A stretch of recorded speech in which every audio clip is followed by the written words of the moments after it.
नमस्कार फ्रेंड्स, मैं अमनिंदर यूट्यूब पे अपने educational channel old school lectures में आप सबका आज फिर से स्वागत करता हूँ। बच्चों, आज हम जो टॉपिक पढ़ेंगे उसका नाम है सर्कल्स। सर्कल्स क्लास 10th में बेसिकली हमारा बेस होगा। सबसे पहले बच्चों हम देखेंगे कि एरिया ऑफ सर्कल, एरिया से पहले समझेंगे हम सरकमफ्रेंस ऑफ सर्कल।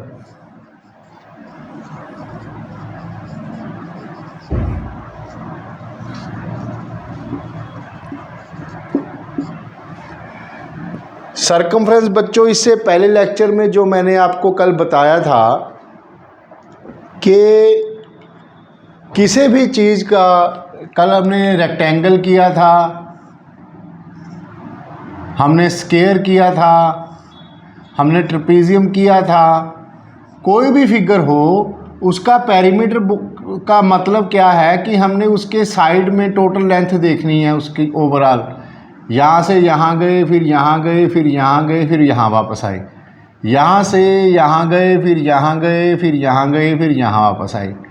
यही चीज़ हमने इसमें देखी थी। तो बच्चों, यही कॉन्सेप्ट को पेरीमीटर बोलते हैं और सर्कल के केस में इस कॉन्सेप्ट को हम सरकमफ्रेंस के नाम से जानते हैं। सबसे पहले हम सर्कल को देखेंगे। सर्कल को आपको पता ही है, circle you are well known about this is your circle। और सर्कल के सेंटर से सर्कल के ऊपर कोई भी पॉइंट ले लो आप, कहीं मर्जी, जो उसको ज्वाइन करने वाली लाइन होगी उसको हम बोलेंगे रेडियस ऑफ सर्कल। अब अगर हम इस पॉइंट को, इस लाइन को दूसरी तरफ ऐसे ही एक्सटेंड कर दें और ये जो ओवरऑल लेंथ आ जाएगी, इसको हम बोलेंगे डायमीटर ऑफ सर्कल। अब बच्चों, सर्कल की रिप्रेजेंटेशन में एक स्टैंडर्ड नोटेशन है, इसे आप अभी से समझने की आदत डाल लो कि सर्कल को हम कैसे डिनोट करते हैं। सर्कल सी, ब्रैकेट में O एंड R, ये सर्कल की स्टैंडर्ड नोटेशन होती है। इसका क्या मतलब है बच्चों कि ये circle with centre O and radius R, means इसका सेंटर O होगा और इसका रेडियस R होगा। रेडियस का डबल डायमीटर होगा बच्चों। अब हम इसके सरकमफ्रेंस को समझने की बात करें तो पेरीमीटर की तरह सर्कल का सरकमफ्रेंस का क्या मतलब है कि ये जो सर्कल है बच्चों, इसके कहीं भी एक पॉइंट से शुरू करके आप इसकी बाउंड्री पे चलते जाओ। आप ऐसे चलते जाओगे, जितनी ये लेंथ होगी टोटल यहाँ पर वापस आकर, इस पूरे लेंथ को हम बच्चों, ये वाली लेंथ है जो, इसको हम सरकमफ्रेंस का नाम देते हैं। और सरकमफ्रेंस ऑफ सर्कल को निकालने का फार्मूला बच्चों सिंपली है। कोई भी सर्कल आप ड्रा करोगे तो सरकमफ्रेंस ऑफ सर्कल क्या होगा? Circumference of circle will be pi times of D, या फिर डी आपको पता है 2r होता है, तो इसको हम डी की जगह अगर 2r लिख दें तो सरकमफ्रेंस सर्कल आपका 2πr आ जाएगा। इसका मतलब क्या होगा कि कोई भी सर्कल हो, अगर हम इतना छोटा सर्कल कंसीडर करेंगे, ये इसका डायमीटर होगा, तो उसका एक निश्चित जो गुणन अंक है, मल्टीप्लाइंग फैक्टर है, वो पाई होगा बच्चों। और पाई की वैल्यू आपके सिलेबस में 22/7 होती है। ये रफली वैल्यू है। अब इसके पीछे बहुत बड़ा इतिहास है, एक बहुत बड़ा लेक्चर भी इसके ऊपर बन सकता है कि वैल्यू ऑफ पाई को हम कैसे डिफाइन करेंगे। ये बच्चों मैं एक अलग से चैप्टर आपको समझा दूंगा, क्योंकि अगर हम पाई के बारे में समझने लग गए तो ये अपने आप में एक पूरी बुक भी आती है। और इसमें जैसे जैसे समय गुजरता गया तो अलग अलग साइंटिस्ट, मैथमेटिशियंस, सबने अपनी अपनी राय के अकॉर्डिंग इसकी वैल्यू डिफाइन करते गए।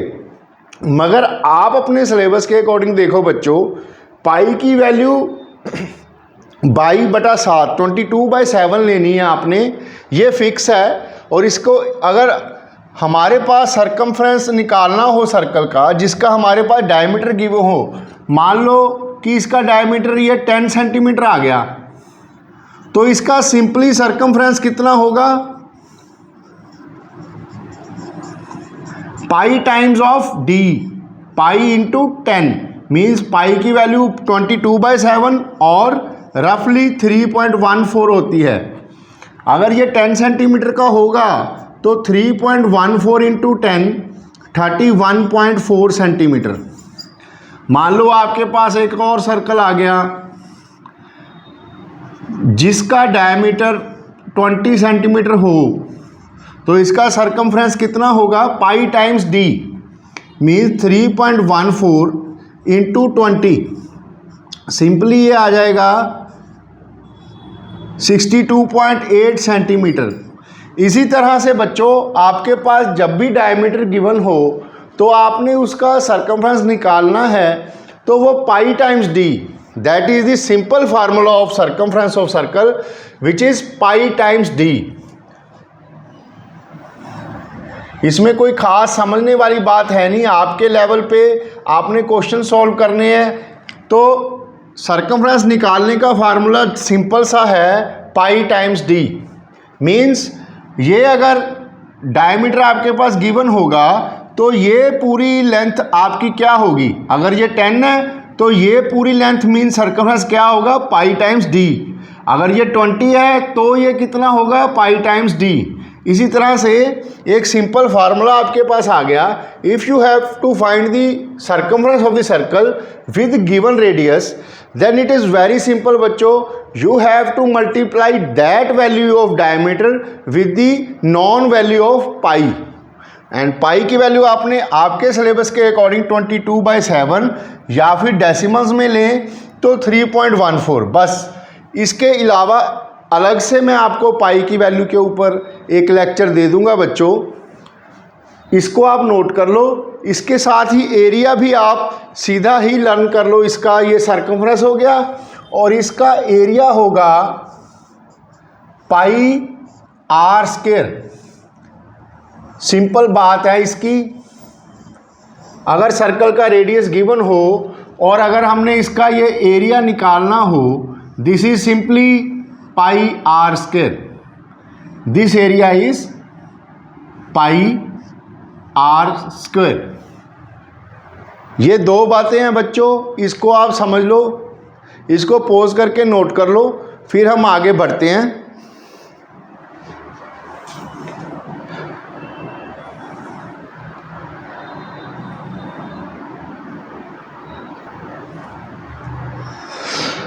अब बच्चों हम बात करेंगे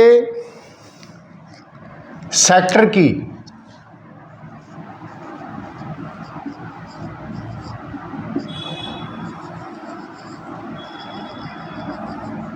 सेक्टर किसे बोलते हैं, what do you mean by sector.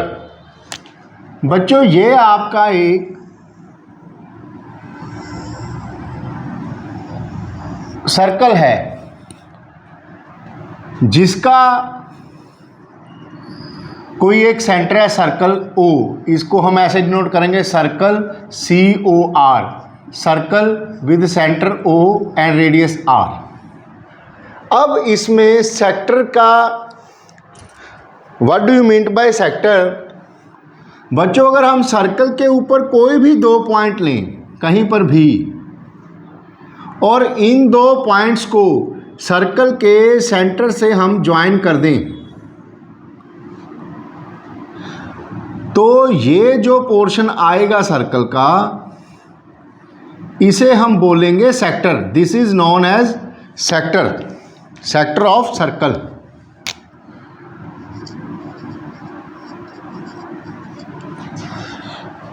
समझ गए बच्चों आप?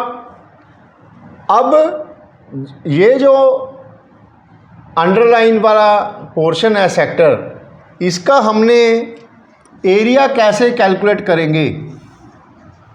एरिया ऑफ सेक्टर, अगर इसको हम नाम देना चाहें तो दे सकते हैं। सेंटर ए है, this is A, this is B. Area of sector O A B. अब how will you find its area? बच्चों इसमें समझने वाली बात है, ये जो किसी भी सर्कल के ऊपर जो पॉइंट हो अगर हम उसको सेंटर से ज्वाइन करेंगे तो वो आएगा आपका रेडियस। एक रेडियस ये आ गया, एक रेडियस ये आ गया। अब सर्कल के रेडियस हैं, ये तो दोनों सेम होंगे। अब इसमें एक और बात ध्यान देने की है कि ये दोनों रेडियस आपस में जो एंगल बनाएंगे वो कोई भी हो सकता है। मान लो आप let us say this angle is theta.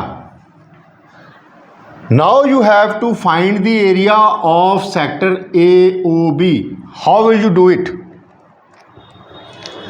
बच्चों इस एरिया ऑफ सेक्टर को निकालने के लिए मैं आपको सिंपल सा एक यूनिटरी मेथड बताऊंगा। It's very simple. लर्न करने के तो आप लर्न कर लो एरिया ऑफ सेक्टर कैसे आएगा। अब मैं इसको थोड़ा सा लर्न करने के लिए आपको याद रह जाए वो समझाएंगे बच्चों। देखो ये एंगल थीटा माना मैंने। अब ध्यान देना मेरी बात को, अगर हम इस एंगल को बढ़ाते जाएं, ये वाले एंगल को अगर हम बढ़ाते जाएं, ये सेक्टर है, इसको और बड़ा कर दो, और बड़ा कर दो, और बड़ा कर दो, और बड़ा कर दो, इतना बड़ा कर दिए कि पूरा ही हम इसको घुमाकर यहाँ पर ले आएँ तो ये वाला रेडियस घूम के यही इसके ऊपर ही आ जाएगा। तो ये पूरा एरिया कितना हो जाएगा? It will be the area of circle. ये सारा ही एरिया आ जाएगा फिर तो सेक्टर में। अगर ये थीटा 360 डिग्री हो गया तो ये सारा सर्कल घूम के एक सेक्टर जो सर्कल की शेप में आ जाएगा। तो देखो अब यूनिटरी मेथड से कैसे सॉल्व करेंगे बच्चों। If central angle is 360 degree, then area of sector will be, फिर एरिया ऑफ सेक्टर क्या होगा? अगर ये 360 डिग्री हो तो area of sector area of circle ही बन जाएगा ना बच्चों, सारा ही। तो area of sector will be pi are square. इतनी बात समझ गए? अब यूनिटरी मेथड से करो।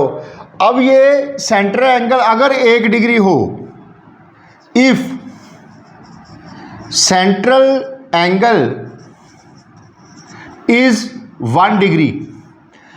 अब ये एंगल अगर ये पूरा 360 था, अगर ये 1 डिग्री हो, ऐसे 1 डिग्री के अगर हम ये बनाते जाएं सेक्टर्स तो कितने सेक्टर बनेंगे बच्चों? 1 डिग्री करते हुए टोटल 360 सेक्टर्स बन जाएंगे। मीन्स कि अगर ये एंगल 1 डिग्री हो इतना सा, तो इस सेक्टर का एरिया ये वाला कितना होगा? टोटल एरिया ऑफ सर्कल का 360 से अगर डिवाइड कर देंगे 360 पार्ट्स आ जाएंगे। और 1 डिग्री का मतलब है कि then area of sector will be pi are square over 360 degree, अगर आपका सेंट्रल एंगल 1 आ गया। अब कोई और एंगल हो 1 डिग्री पे ये है, if the central angle is theta, late us say theta, ये एंगल अब कोई भी हो सकता है। If the central angle is theta, then area of sector will be 1 degree में इतना है, 2 डिग्री में कितना होगा मल्टीप्लाई 2, 3 डिग्री में कितना होगा मल्टीप्लाई 3, और थीटा डिग्री में कितना होगा मल्टीप्लाई थीटा। ये आपका एरिया ऑफ सेक्टर का फार्मूला बन गया। ये आ गया आपका एरिया ऑफ सेक्टर,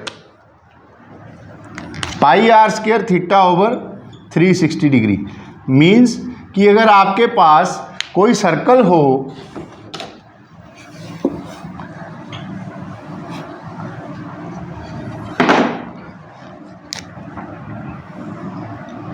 आपके पास कोई भी सर्कल हो जिसका सेक्टर हो ये वाला, जो एंगल यहाँ पर थीटा बना रहा है, और ये आपके पास रेडियस हो और सेक्टर का एंगल थीटा हो, तो उसका एरिया क्या होगा? Area of this sector will be pi are square theta over 360 degree. समझ गए बच्चों? ये यूनिटरी मेथड से हमने इस फार्मूले की डेरिवेशन कर ली। आप इसको पॉज करके नोट कर लो, फिर हम इसके बाद करेंगे लेंथ ऑफ एन आर्क, वो भी सेम यूनिटरी मेथड से ही समझेंगे।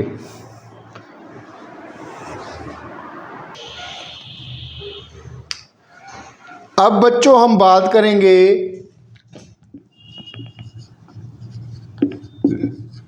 Length of an arc. Circle के केस में हम आर्क किसे बोलेंगे बच्चों? दिस इज योर सर्कल,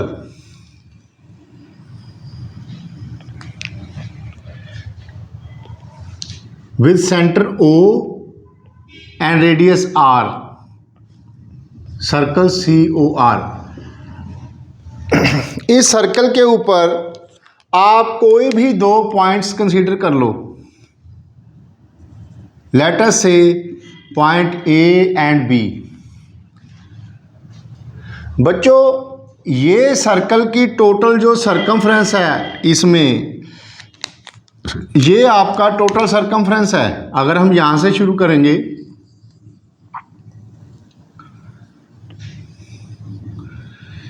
ये टोटल सरकमफ्रेंस है। इस सरकमफ्रेंस के ऊपर ये जो 2 पॉइंट्स हैं हमारे, ये वाला पोर्शन की लंबाई सर्कल के ऊपर, इसे बोलेंगे हम length of arc.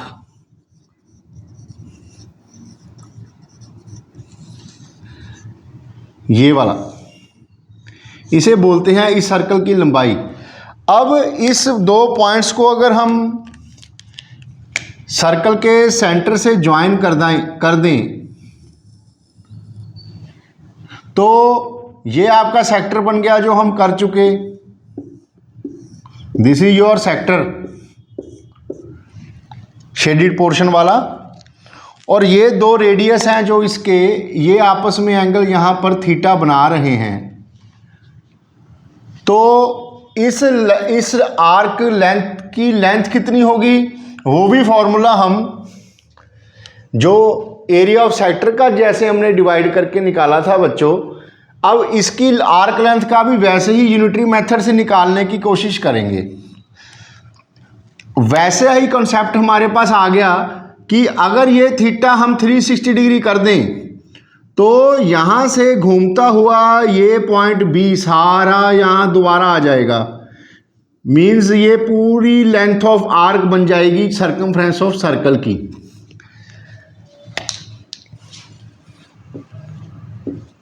If the central angle is 360 degree,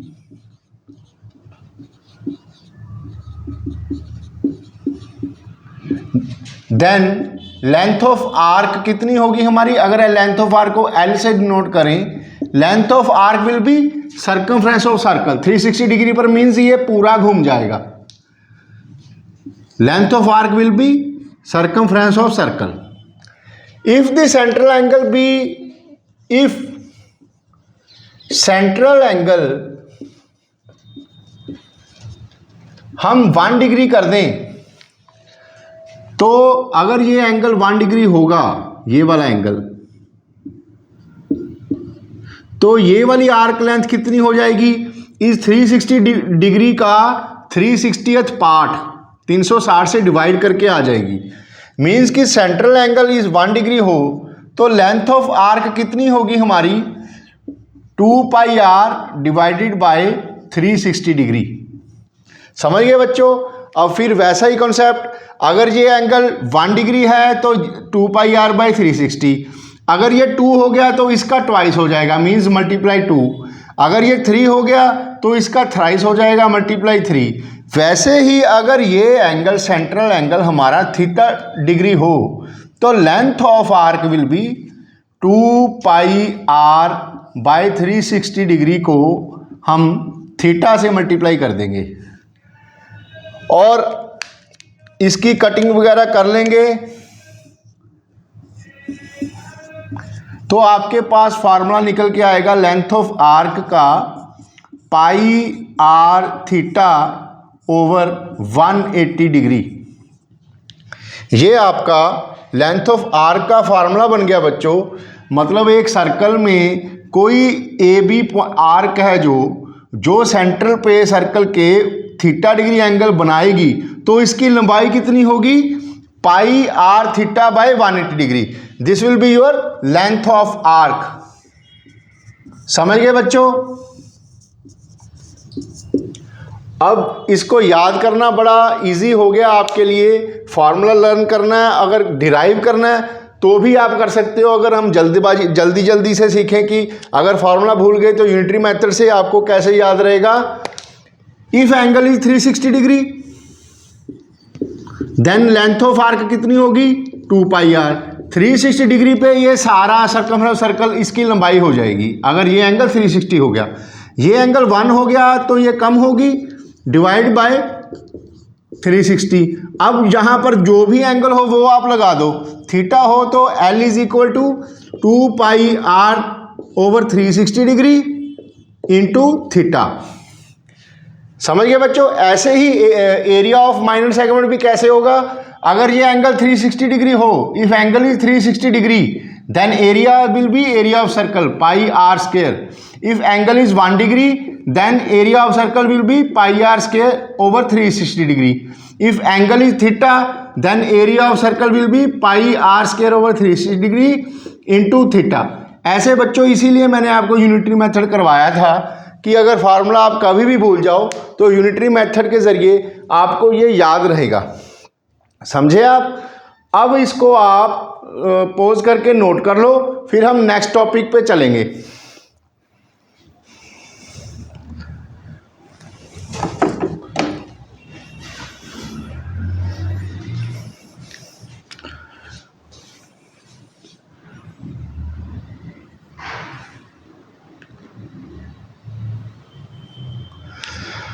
अब हमारा नेक्स्ट टॉपिक होगा बच्चों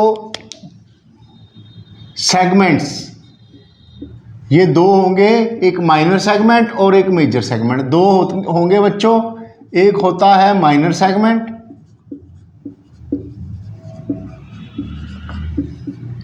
एक होगा मेजर सेगमेंट। अब इसका एरिया हम कैसे फाइंड आउट करेंगे। सबसे पहले आपको समझने की जरूरत है कि सेगमेंट किसे कहते हैं। बच्चों ये हमारा सर्कल है, ये सर्कल सुंदर नहीं बना सर्कल।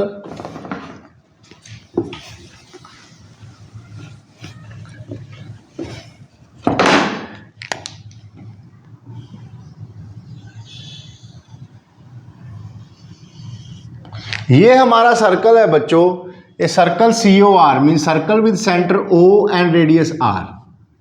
अब ये तो आपको पता लग गया कि सर्कल के ऊपर कोई भी दो पॉइंट्स हों A एंड B,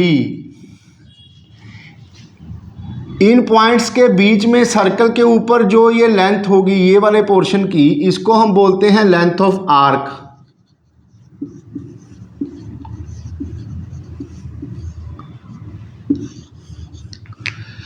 ये जो पॉइंट्स हैं इसको अगर हम सर्कल के सेंटर से ज्वाइन कर दें तो ये आर्क सर्कल के सेंटर पर जो एंगल बनाएगी उसको लेट अस से थीटा बोलेंगे। This is your centre O, these are the radius.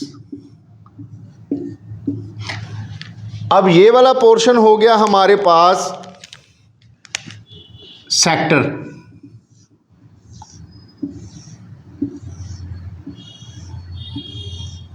ये आपको अभी तक आपने समझ लिया। अब बच्चों हम समझेंगे माइनर सेगमेंट किसे बोलेंगे। अब बच्चों ये जो सर्कल है इसमें अगर ये दो पॉइंट्स हैं ए और बी जो इस आर्क के एंड पॉइंट्स हैं, अगर हम उनको आपस में डायरेक्टली ज्वाइन कर दें by drawing a straight line, तो अब इस पूरे सर्कल के बच्चों आपके पास दो पोर्शन हो गए। एक तो पोर्शन हो गया ये वाला,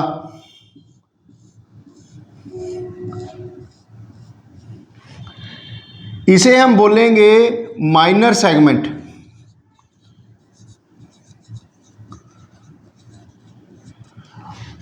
अब इस पूरे सर्कल में से ये वाला जो माइनर सेगमेंट का एरिया माइनस कर दें हम, तो जो रिमेनिंग एरिया आ जाएगा ये वाला,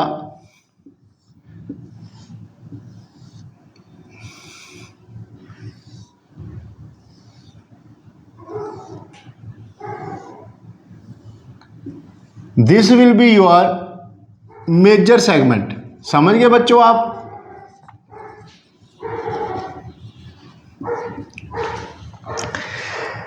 इन शॉर्ट अगर हम समझें सिंपल सी भाषा में, तो ये आपका अगर सर्कल हो,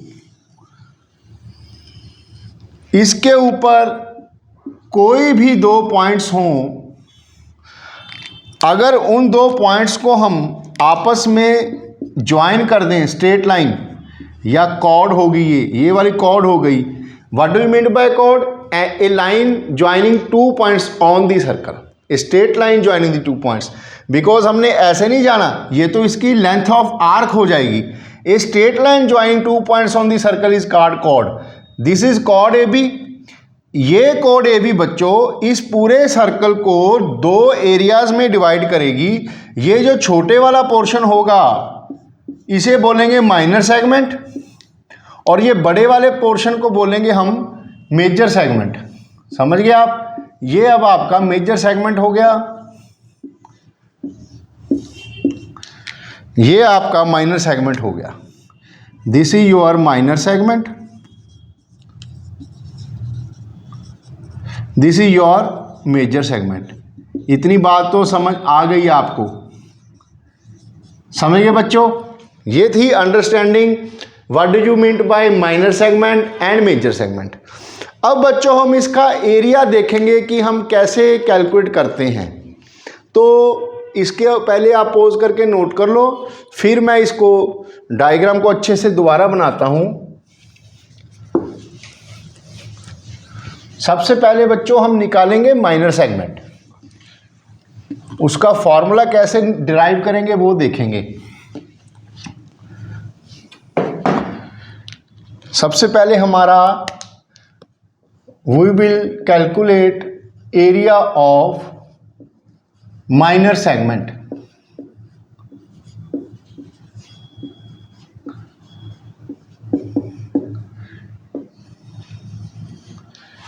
बच्चों ये हमारा एक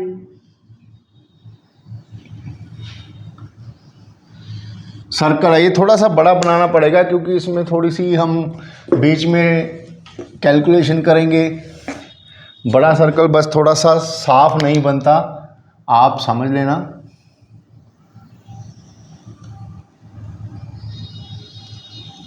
this is your circle, this is your centre of circle, circle COR, circle with centre O and radius R। अब इसके ऊपर हमारे पास दो पॉइंट्स हैं A एंड B। इन दो पॉइंट्स को हम अगर सेंटर से ज्वाइन करेंगे और इन दो पॉइंट्स को अगर हम स्ट्रेट वे ज्वाइन कर लें आपस में AB, तो बच्चों ये हमारा माइनर सेगमेंट आ गया। This is your minor segment. इसका हमने पहले एरिया कैसे निकालेंगे वो देखेंगे। अब ये आर्क जो सेंटर पे एंगल बना रही है बच्चों वो है थीटा। ये दोनों रेडियस सेम है। इतनी बात समझ गए आप? अब हम देखेंगे कि इसका एरिया कैसे निकालेंगे। बच्चों उसके लिए हमें कंस्ट्रक्शन करनी पड़ेगी। सर्कल के सेंटर से आप इस कोड के ऊपर एक परपेंडिकुलर ड्रा करो। अब इस पॉइंट को आप नाम दे दो M। अब आप थोड़ा सा सर्कल्स के कॉन्सेप्ट्स में करेंगे, वैसे हम ये प्रूव भी कर सकते हैं अंडरस्टैंडिंग के लिए। आपके पास ये दो ट्रायंगल आ गए,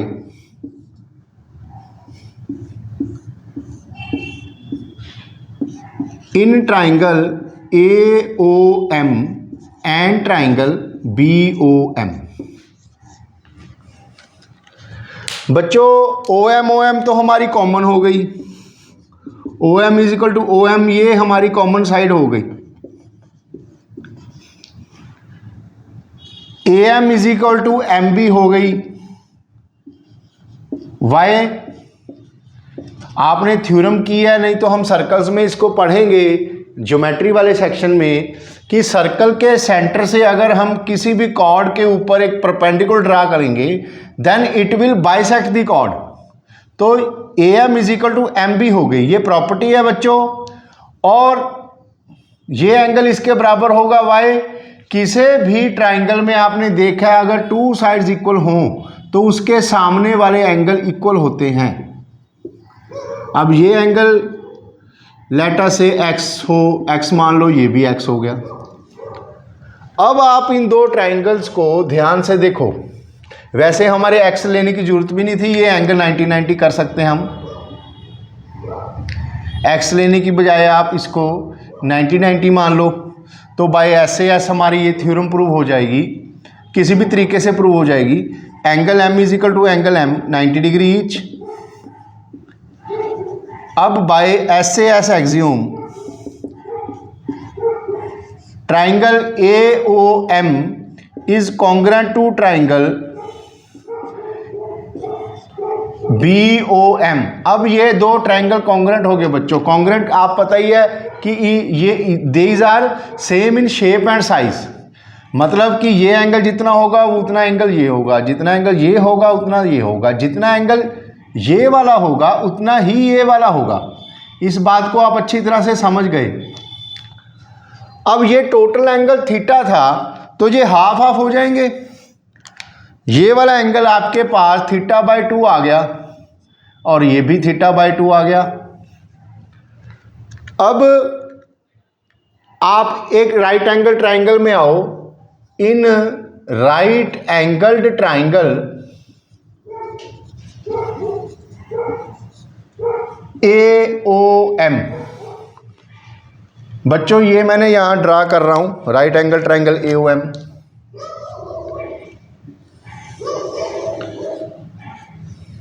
जिसका राइट एंगल कहां पर है? M पर। AO आप जहां मर्जी लगा सकते हो। ये आपकी साइड R है, ये एंगल है आपके पास θ/2। अगर हमने ये साइड निकालनी है तो ट्रिग्नोमेट्री का हम थोड़ा सा यूज करेंगे, क्योंकि ये साइड है, ये एंगल अगर हम ले रहे हैं तो इसके सामने वाला एंगल कितना होगा? दिस विल बी, इसके सामने वाली साइड कितनी होगी? परपेंडिकुलर। और हाइपोटेन्यूज राइट एंगल के सामने वाली साइड, जो रिमेनिंग साइड होगी वो बेस। इस कॉन्सेप्ट को अगर आपने अच्छी तरह से समझना है तो मेरे ट्रिग्नोमेट्री के लेक्चर पर आप चले जाना बच्चों, उसमें मैंने ये बहुत अच्छी तरह से एक्सप्लेन किया हुआ है। अब आपके पास अगर हमारे पास AM की लेंथ आ जाए इस ट्रायंगल में, तो AM जो हाफ है AB का, हम उससे AB की लेंथ का फाइंड आउट कर सकते हैं। अब इस केस में ये इन टर्म्स ऑफ R आएगी। In triangle AOM perpendicular over hypotenuse is sin θ/2। In triangle AOM perpendicular over hypotenuse is equal to sin θ/2। और AM की लेंथ कितनी हो गई?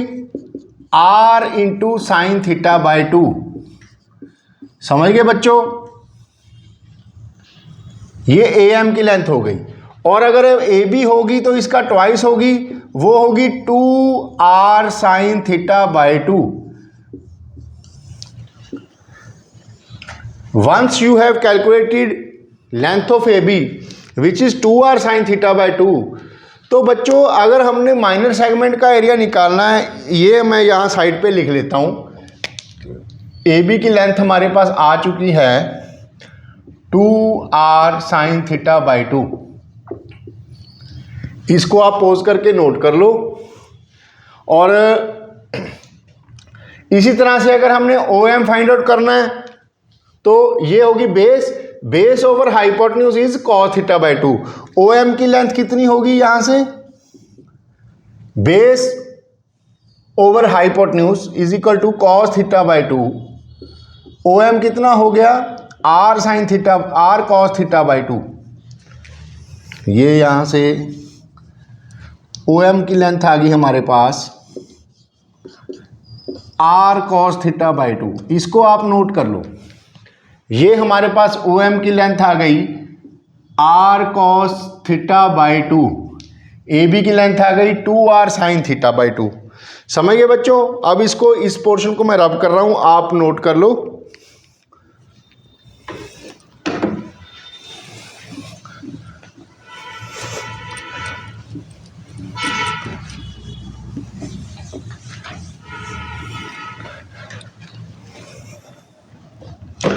अब बच्चों हम निकाल रहे थे एरिया ऑफ माइनर सेगमेंट।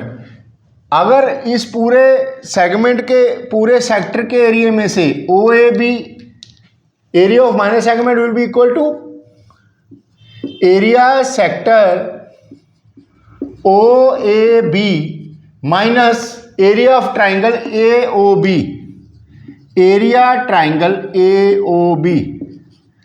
अब सेक्टर का एरिया का आपके पास formula, area of this sector, ये पूरा सेक्टर आ जाएगा। उसका एरिया होगा pi are square theta by 360 degree.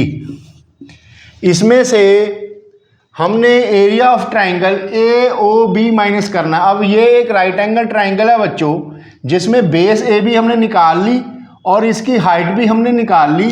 तो एरिया ऑफ ट्राइंगल कितना होगा, half into base 2r sign theta by 2 into height r cos theta by 2।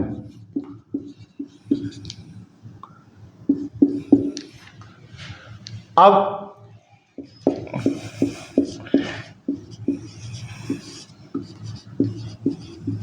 -1/2, ये 2 इससे कैंसिल हो गया। ये आ जाएगा आपके r square sine theta by 2 cos theta by 2। r square r into r square sine theta by 2 cos theta by 2। ये आपके पास एरिया ऑफ माइनर सेगमेंट का फॉर्मूला आ गया। समझ गए बच्चों आप। पहले हम इस पूरे सेक्टर का एरिया हमें पता है, इसकी ए बी साइड निकाली in terms of theta and R, O M निकाला in terms of theta and R. उसके बाद हमने इसको पूरे सेक्टर के एरिया से इस ट्रायंगल का एरिया माइनस कर दें, this will give you area of this minor segment. अगर हमने मेजर सेगमेंट का पता करना हो बच्चों, एरिया ऑफ मेजर सेगमेंट, तो उसके लिए आपको माइनर सेगमेंट तो निकालना ही होगा। अब आपके पास ये ग्रीन कलर आ गया ना, ये आपके पास माइनर सेगमेंट का एरिया आ गया। तो एरिया ऑफ मेजर सेगमेंट के लिए हमें इतना सारा कुछ करने की जरूरत नहीं।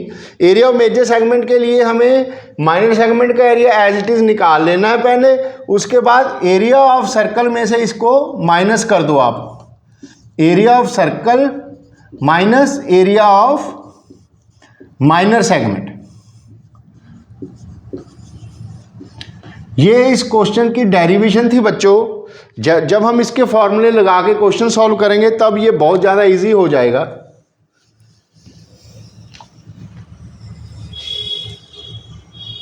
ये आ गया आपके पास मेजर सेगमेंट का, ये आपके पास माइनर सेगमेंट का एरिया, ये माइनर का आ गया। समझे बच्चों आप।